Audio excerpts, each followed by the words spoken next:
Ya, jadi dalam konsep pelajaran fisika kita yang pertama kita akan membahas mengenai kecepatan, kelajuan, dan konsep-konsep dasar yang menyangkut semua itu. Nah, jadi di sini ada tiga bagian. Yang pertama kecepatan, kelajuan, dan percepatan. Nah, kecepatan itu selalu berhubungan dengan gerak.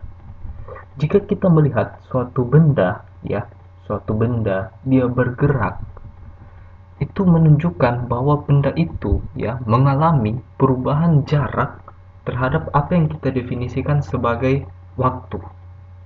Nah, disitulah dimana setiap kali kita melihat ada gerak, maka disitu ada kecepatan. Nah, apa bedanya kecepatan dengan kelajuan itu ya?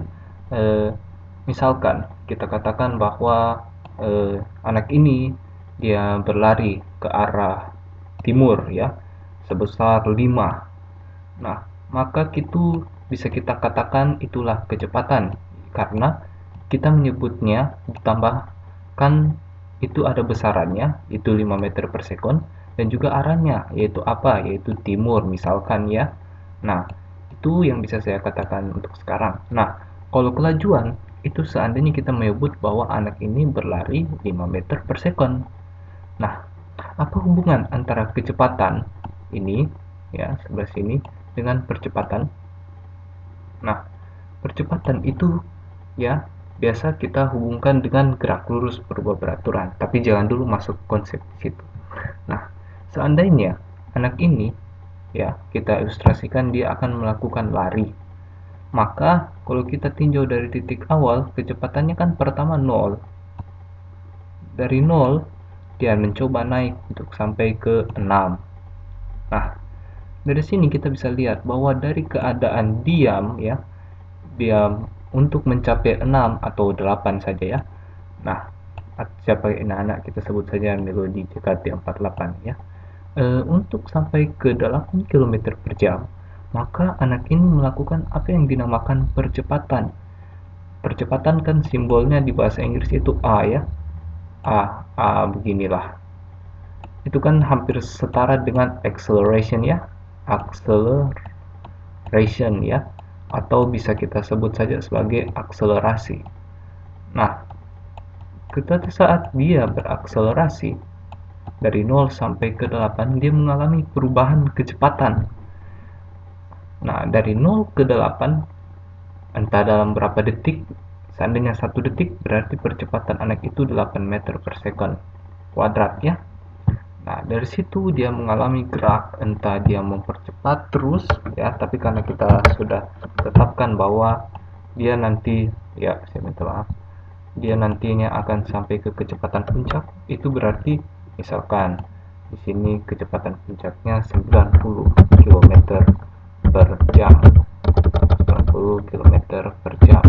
Berarti anak ini juga mengalami percepatan atau perubahan kecepatan yang menaik ya dari 8 menuju ke 90.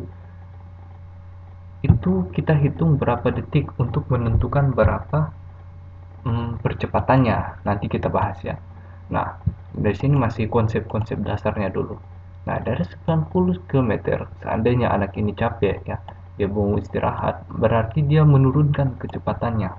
Nah, ada konsep yang sering sekali salah beredar di dalam dalam kehidupan siswa. Mereka berpikir bahwa perlambatan itu bukan suatu percepatan. Padahal perlambatan itu sendiri juga termasuk di dalam konsep dari percepatan ya. Percepatan itu kan perubahan. Jadi seandainya kecepatan itu misalkan dia naik atau misalkan dia turun ya, itu sebenarnya sudah termasuk di dalam definisi percepatan itu sendiri. Itu perubahan kecepatan. Hanya saja ya mungkin menurun. Kalau menurun dia bisa kita katakan sebagai minus. Kalau dia positif biasa kita gambar plus, tapi kita jarang tulis.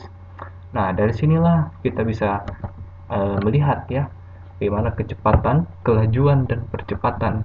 Kalau percepatan itu ya seperti tadi saya katakan perubahan kecepatan. Tanpa percepatan anak ini tidak mungkin bisa bergerak. Ya nol, nol aja. Ya datar datar datar datar terus. Tapi kalau dia ada percepatan dari 0 dia bisa ke 8 dan seterusnya seterusnya seterusnya. Oke, jadi untuk itu sekian dulu untuk konsep dasar mengenai kecepatan. Akan kita lanjutkan di video berikutnya.